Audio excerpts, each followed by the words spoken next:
The time has come, my friends. Listen up.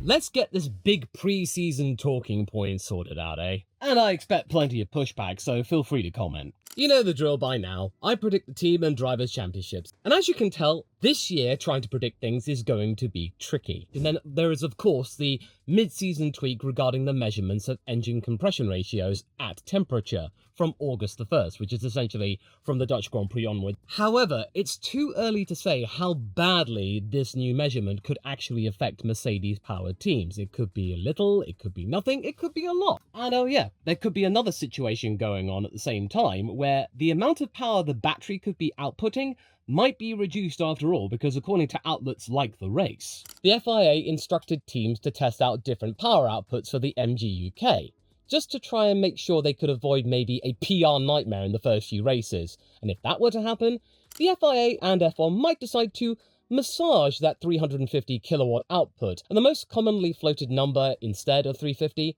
would be 250 kilowatts. That's still double over what the MG UK was producing in 2025 and prior to that, and I actually will consider that in my predictions. Why? Well, come on. It's not the first time we've had a mid-season technical clarification. I mean, look what we had with the Flexi Wings just last year alone. But anyway, that's my disclaimer out of the way. So first off, we'll talk about the teams, and if you don't wish to hear about that and you would rather hear about the Drivers' Championship, you can skip over to this time over here. I'll see you over there. In 11th place, I've got Cadillac. Yeah, they should look more competent as the season goes on and the team settles itself into F1's rhythm, but it's still a debut year in a vicious development race. Experience will count here. Sure, they've got a skilled bunch of people from various different teams they've been able to accrue, since they do have a huge base within Silverstone, but at the same time, they all got to mesh together over the course of a season. And even if the FIA decides to bring down the power output of the battery, there is still a huge amount of data and experience the other teams still have in their pocket. It might help out Cadillac at least a little bit, but I really don't see it providing that transformative solution. Yes, they've got a stonkingly good Ferrari power unit, but that might be just something that prevents them from being woefully off the back of 10th place Aston Martin. If the hybrid side of things does get simplified and the battery output does get reduced, since that is a major hurdle of the Honda power unit currently, that might stand to benefit Aston, and they might be less far behind the likes of the midfield pack. There might be an opportunity for them to score some points come at the end of the year in big ways, you know, actual 5th and 6th places on occasion. But for the first half of the season, I'm expecting this to be absolutely brutal because, as I said in my video yesterday, they've got a huge mountain to climb. Half the amount of time and distance accrued than even Caddy and Williams got. That kind of stuff takes months to unwind, and the car was already months behind in development in the first place. They'll be spending this year playing catch-up. It's going to be a recovery season rather than a proper midfield assault, or maybe going for wins. Then in 9th, I've got Racing Bulls. They should be tidy, reliable, opportunistic, what have you. It would make them annoying to race against, but I don't think their ceiling is that high, because testing has hinted their long-run pace isn't quite where the upper midfield lives. Oh, they'll score, no doubt, but I do feel like they won't be able to match their 6th place in 2025. That was an absolutely stonkingly good year, led by the charge of Isaac Hadjar, which got him that promotion to Red Bull Racing, with Liam Lawson really coming in hot toward the end of the year. Then in 8th place, I've got Williams. They have got quite a few problems on their hands, but fortunately for them, unlike Aston, a lot of these problems are curable, mostly down to the fact that this car, which might be good and forgiving with cooling, is a bit of a chonky boy. But if they can tackle that over the course of the year, the pace should easily come roaring back. 0.3 of a second every 10 kilos. That could easily be a good chunk of change, which is what we saw with them before with the 2024 car when that was over with. And a rebalance regarding to the hybrid system, it might provide them a little bit of extra optimization. They might be able to make use of the different suspension configuration at the front they've chosen to go for. Only Alpine and Cadillac have chosen to go the same way with pull rod suspension at the front. But yeah, they still need to make up for the fact they did miss out on the shakedown. They were able to do a lot of things with the virtual test time, but make no mistake, they really would have liked to have been at Barcelona. And they've also got to figure out why their concept isn't really working after all of these years of planning. Williams have been the most prepared team for this season, and yet we got that. Then in 7th place, I've got the likes of Audi. Now, if there's anybody that you could say was the most improved team throughout pre-season testing, I would say it's this team. And no, I am not being biased here. The data seems to be backing it up, as well as all the innovations they brought to the table. and for the fact they've actually produced the loudest power unit, and according to the speed traps, they produced one of the fastest engines. They've built a really usable platform during the testing period, and if there's less emphasis on the battery, it should reward stable drivability and disciplined development, which they have been doing. This will really suit them down to the ground, Binotto and Wheatley's team. This isn't a miracle pick or anything, it's just a solid upper midfield progression path. Then in 6th place, I've got the likes of Haas. Now, I will stress this out, is that the battle between 5th, 6th and 7th, I reckon, is going to be quite close. It's going to be a banger of a midfield competition, with Haas, I think, squarely placed in the middle. They could easily start off the season as the strongest midfield team, but the question mark that I've got for them is their development cycle. Whether or not F1's smallest team can be able to develop that VF26 over the course of 24 races. It really comes down to what Toyota's been cooking in terms of what they've been building in Cologne. Has it finally matured into something really productive? We'll have to wait and see. And then, as one of the healthier midfield packages, I've got Alpine. And something tells me they are onto something because of the fact that with their rear wing, which did turn many heads with it just collapsing in on itself, Audi have gone that direction. And if somebody's copying you within the midfield, you must be onto something now you've been dropping lots of time and resources not making engines anymore, albeit in a controversial way, which has gotten the mayor of Viry-Châtillon up in arms. They could be a real points machine. And with the compression tweak impact still uncertain, I'm not going to be cruel to them. We'll have to wait and see whether or not they're absolutely nobbled, but if the hybrid side gets smoothed out at all, they should really stay competitive. They've put a lot of time into the chassis and the bodywork, but I do see Audi and Haas close enough to make 5th place a scrap. This is not going to be a cakewalk.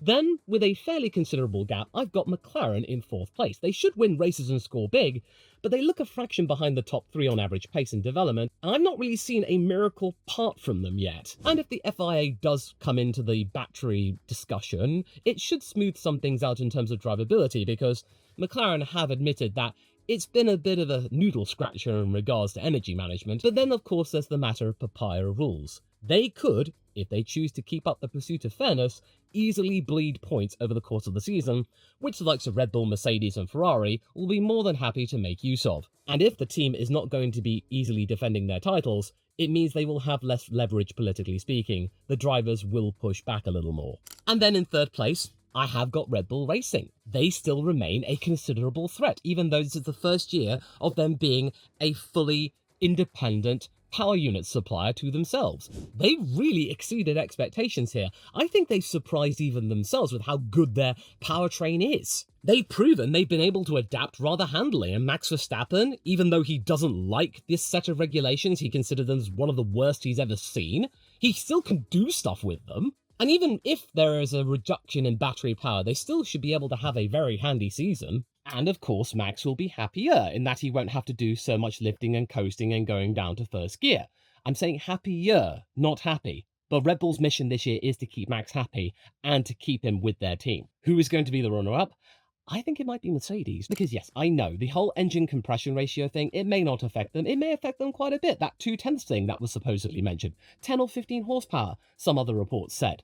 But I do think that they may be the ones to stand out and lose, especially if the whole energy management debate gets nerfed in some way, because they've been all about energy management. If that doesn't matter as much, they could easily stand to lose out. However, they are still title contenders. It's going to go down to the wire because they have shown strong testing mileage. They've shown some wobbles in reliability, but they have been able to come back on song and top the timesheets more often than not. Not to mention, they've shown time and time again they're more than prepared for this regulation cycle than they were for the ground effect era, which is now why I've got 1st place pegged toward Ferrari. They have looked like the cleanest team throughout this entire process from shakedown to the final Bahraini test. And they've also been the ones to innovate the loudest. They've caused the most noise and excitement. And if the FIA does their thing with the MGUK, this might shift value toward all-round car quality, and Ferrari appears well positioned there. If the season were to get messy with all of these technical adjustments, they could be the most stable title platform. Alright, thanks for your patience. I know you might have skipped over the teams and gone straight to the drivers, but that's totally fine. The driver's title is the spicier championship out of the two. So let's kick off with 22nd place, that being of the Cadillac of Sergio Perez. And no, this is no disrespect toward Checo. It might simply be down to the fact that this team is just brand new, and Checo has been out of Formula 1 for much longer than Valtteri Bottas. He might be still capable of brilliant racecraft days and be able to pull something out of the bag and exceed expectations in terms of strategy, as he was able to do in the Force India Racing Point days, outdrive the car and bring it into contention for a couple of really solid points, especially if other teams up front of them drop the ball. But the baseline operation and the learning curve is simply too much to bear for Cadillac right now. I really appreciate them for arriving and taking this sport seriously, but the amount of stuff that Sergio and Valtteri have to do this year is just simply too great. This is a huge technical change for even the experienced and established teams to get their head around. For Cadillac, yeah, it's even harder. But I appreciate them for trying. And I am glad that Sergio is back in the sport. He will serve this team very, very well. But the fact that Mercedes had Valtteri Bottas on their books for 2025 as a development and third driver, that gives the Finn that little bit more of an edge. It's going to be really, really close. We're talking maybe, a 12th instead of a 13th, or 1 point here instead of no points there. It's going to be very, very minimal differences, but it might be enough to make the difference between 21st and 22nd. A reduction of battery may simplify race management too, which plays into Valtteri's strength as a steady reference point. Then, in 20th, I've got Lance Stroll. His season should get better as Aston untangles the car, but it doesn't erase the reality that Lance lost out big time in testing. He only got 139 in. The driver who had the least amount of laps who wasn't from Aston Martin was Isaac Hadjar with 329. That's the difference here. That's the amount of experience that Lance was not able to get. He also really doesn't seem as determined as his teammate to lock in, and I really cannot imagine him sticking the course in this maybe being a learning period for Aston Martin for another couple of years. Can Stroll even be bothered to be at the back of the pack for that much longer and suffer the slings and arrows of public debate? And he's approaching 30. This patience might be wearing thin, and based on my video from yesterday, an exit plan for the Stroll family might be a little bit more on the cards than it was this time a couple of weeks ago. Then in 19th, it's going to be Fernando, and it's no question he is going to be outpacing the Canadian by some margin, and the fact that he already knows what the problem is, he's looking forward to what could be done to improve the car because he knows what needs to be done. But the fact is, though, it does need to be done. Honda needs to patch that engine pronto to have any hope of leapfrogging Cadillac and making some progress in finding out what exactly they have built. Yeah, in 2027, if Fernando sticks around, and Aston would do well to try and beg him to remain for at least one more year, they might be able to find out what's going on with their platform. But the sheer task at hand might make it difficult for Fernando to be able to do what he did in 2025 and bag P5s and P6s and people going, wow, how did he do that? And if the battery power is reduced, that might make Honda's efforts a little bit easier to try and come to fruition. But make no mistake, Aston Martin's poor winter, that's going to be a miracle to recover from, even to get back into within the midfield. I do not see a stunner. In 18th, I've got Arvid Lindblad. His upside's obvious. He can easily produce a few startling performances, this being his first year of F1, but over a full season, rookie inconsistency might still be possible. Not to mention that he did get into a fair few scrapes with the stewards in Formula 2, him causing quite a few collisions and getting a few raps on the wrist and the knuckles. I do think he will look fast very often, and he will prove Racing Bulls and Red Bull Racing right to promote him after only 1 year in Formula 2. But it is going to be very much a learning curve, but he can be very, very fortunate for the fact that he is not going to be dropped anytime soon. Yeah, he might be sweating a little bit if Nicolas Solov does really well in Formula 2. But we have to remember, the Red Bull framework these days is a lot more forgiving, which could easily serve Liam Lawson well, who I think will be 17th. He will bring steadier weekends than Lindblad, having learned through the school of hard knocks about what not to do when you're competing with other drivers and annoying their fan bases. Not to mention, his team has been known for capitalising on chaos at the front, and that's why he was able to make use of that and get some solid points positions. In Baku, that was incredible what he was able to do. I don't think he'll be troubling the midfield though on a regular basis, but he should do enough to be able to beat his teammate, and that is the minimum goal. If Liam can't beat Lindblad, then he might have a little bit of concern from Solov, especially if the Bulgarian goes on to win the F2 title in 2026. Then in 16th, I've got Gabriel Bortoleto, and you might be thinking, your other boy, only in 16th, Law, why is he this low? Well, the whole point of Audi is that they're taking things slow, and that it might not be a case of them absolutely dominating, but certainly being within the midfield itself. Overall drivability and confidence may matter more now that energy optimization stands to be nerfed potentially. He should score useful points, but Hulkenberg remains the safer all-season benchmark, at least for now. There's always a potential upset to be played here because last year he matched Nico in qualifying statistics, and Nico is a quali merchant. I could easily be wrong. I want to be wrong. But 16th I think is fairly logical, with Alex Albon, the tie driver from Williams, in 15th place. I think once Williams unlocks some of the pace in the car, Alex could easily have some standout weekends because he was able to do that in 2025. We all thought it would have been a miracle to get a Williams in the top 5, but look what he did on the first race of 2025. He gets the car in the top 5. He's really good at getting some lap time out of unstable and inconsistent packages, but the reality for the FW48 is that there are far too many hurdles to be able to overcome in the flyaway races alone. They may have a really good platform for the years to come, but right now, it's a really hefty platform they've got to try and shift up the order. They got some really good lap time in Bahrain, but they are still behind. And I really do think Alex will not be able to emulate the best of the rest accolade he got last year. And I think this year, Carlos Sainz might get the better of him, albeit slightly, because if there is any driver who will prove to be useful than gold in terms of development, it's Carlos Sainz, because as I showed you in that one video, he can talk your ear off, and you want drivers in 2026 to talk your ear off to try and get to the root of problems. Yes, Sainz has expressed his frustration in Williams not producing the goods after having so much time to prepare. They were preparing for this year, but for those thinking that he's going to abandon them at the first sign of trouble, think again, because he did cite the whole thing with McLaren having a dip, but then look what they went on to do. Within a couple of years, they were champions. So LawVS has said 2028 is when everything will come together. This has proven to be an even bigger hurdle than they even anticipated. But I do think Carlos will be able to get that little bit more than Albon. It'll be close, but I do not think either driver will be looking for the exit anytime soon. Sainz getting the points edge here due to the fact that he'll be a little bit more consistent, because that was what we saw in the back end of last season. Then in 13th, I have got Franco Colapinto. He should have a lively season with a mix of eye-catching performances and fewer rough weekends than he had last season, after him having his first proper pre-season campaign. And the car does look good enough to keep him in the points conversation quite often. I still keep him behind Gasly though, because of the fact that points will come a little bit more consistently to the Frenchman. But that doesn't necessarily mean that Franco won't have his moments. He could have weekends where he is the better driver, because that's exactly what we saw last season. There were weekends when Pierre just looked really slow and Franco looked the feistier of the two. This should be a year which will keep Flavio happy and keep Franco in the seat for 2027. Then Ocon in 12th.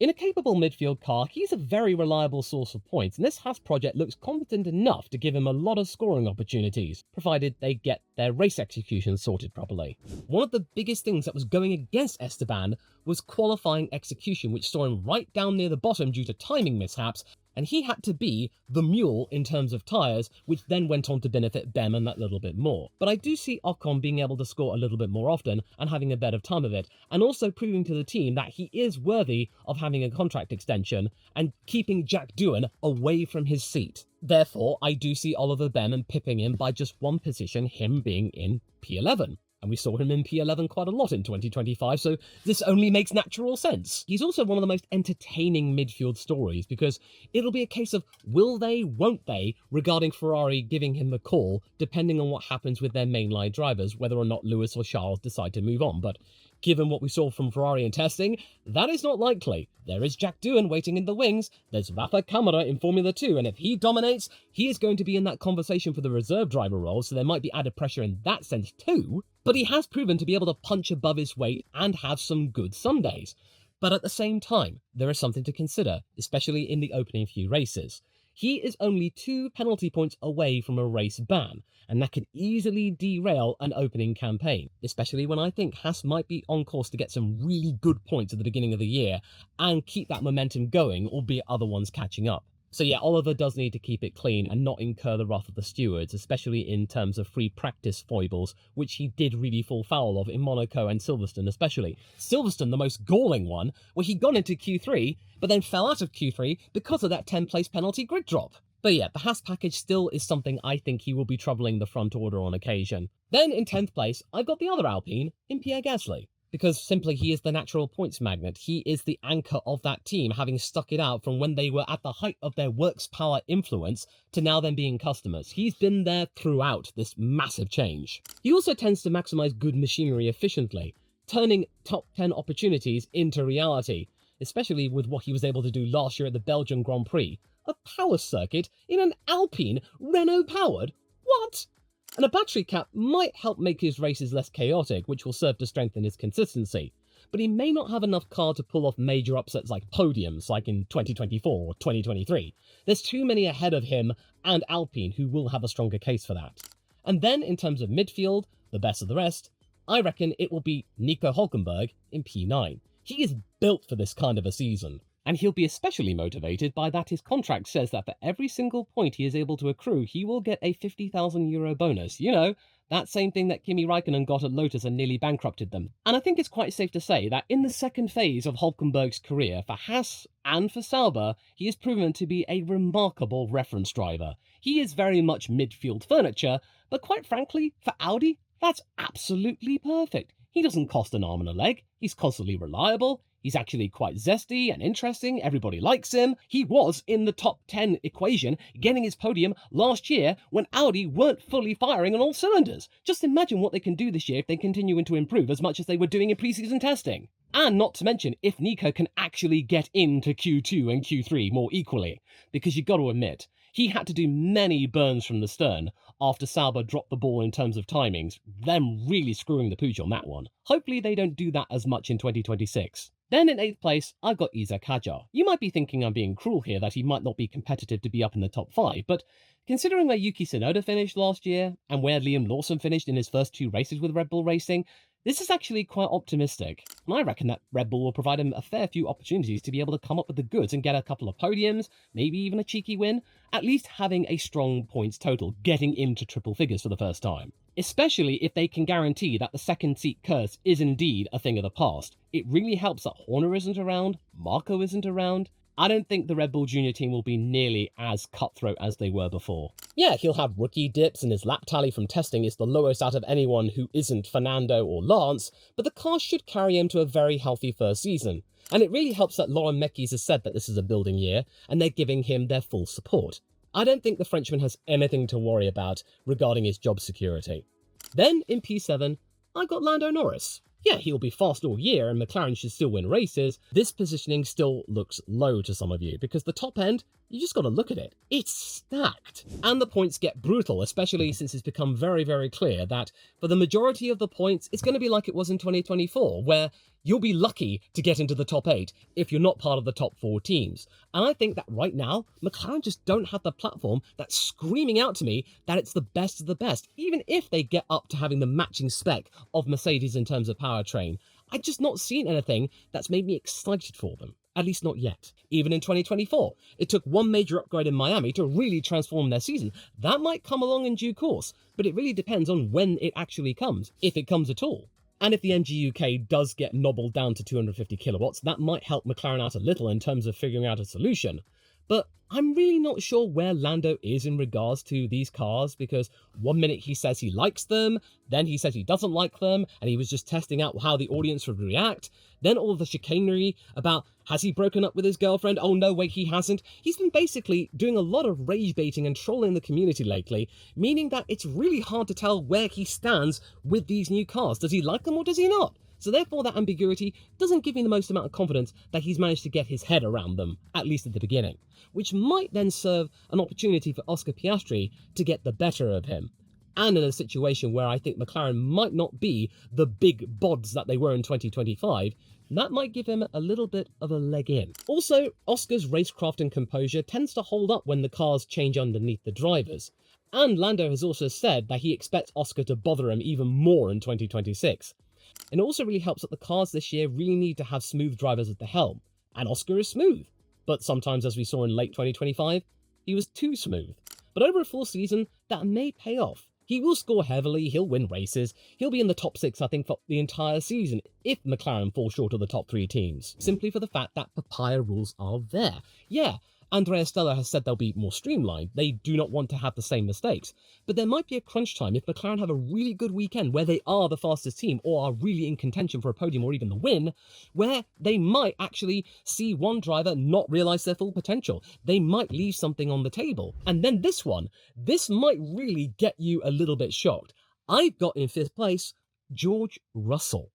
Really? George? You were talking up not that long ago. You were on the Mercedes bandwagon when they released the W17. What's changed since? Well, I've had some time to think about it, and we've seen in testing, George has really not lit my fire. It might be just down to the fact that this could easily be a 5-way title decider, and George might simply fall down in Abu Dhabi for one reason or another. Or it could be down to some intra-team chicanery, because, as we'll talk about in a moment, his young Italian Stappen teammate might prove to be a really major fly in his ointment, because we already saw it in 2025. Mercedes should still be one of the strongest teams, even if the compression ratio tweak comes into effect, because we don't know how badly it will affect them. But I do think for the fact that Ferrari's just looking really, really solid right now, Verstappen's absolutely ruthless and will be out to gun George down, and Kimi absolutely liking these rules, thinking them like speed chess, I don't think it's going to be that cut and dry. It could be close, he might be in contention all the way to the end, but he might fall down at the very last minute, like Oscar fell down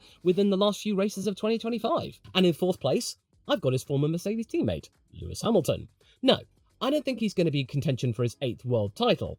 I think his teammates simply got too much of an edge and is really loving this even more than the Brit. He will be in contention for pole positions. He will be on the podium on several occasions. He'll also, I think, bag a couple of wins. He'll just look a lot more settled in with a car that seems to be more dialed in and something he really likes, even though it's not perfect. He also doesn't need to dominate like Leclerc. He doesn't need to prove anything. He just needs to have a good time. And if he can have a good time, I don't see him leaving this year. And hey, even if he doesn't get a driver's title, if he can help Ferrari win a constructor's title, ending a huge drought in terms of silverware, he'll be part of Ferrari's history anyway, and that'll be more than enough for him. So yeah, I don't see Hamilton giving up anytime soon. I think he's way too fired up, and I certainly think he will be in contention for a top 5 finish and be in the hunt for a long time. Then in 3rd place, I've got his successor at Mercedes, Kimi Antonelli. Mercedes, as I said with George, they have a title-level car, and his adaptation curve, as we saw at the back end of 2025, was absolutely incredible. And it could be even better because he's a data sponge. And his likening of F1 to speed chess, as I mentioned earlier, told me everything I needed to know. He is going to thrive in this era of F1. Yeah, I do think 3rd is pretty bold, but I certainly think it matches the upside of Mercedes, their potential, as well as his own upside. He is in his 2nd year, and yes, he had a torrid time of it in 2025 in the middle part of it, but at the beginning and the end of it, it was absolutely remarkable. He's already given George headaches in terms of where does he stand in the pecking order, and Toto Wolff absolutely loves the pants of Antonelli. He wants that guy, the Italian, around for the long term. And this might be an absolute attempt for him to be in the championship contention conversation. I don't think he's going to be winning the championship. That might be a fairy tale event if it did happen, but he certainly will be bagging his first win this year, if not quite a few. And I do think there will be some argy-bargy between him and George. I don't think it's going to be smiles and sunshine anymore, as in the teacher and the pupil.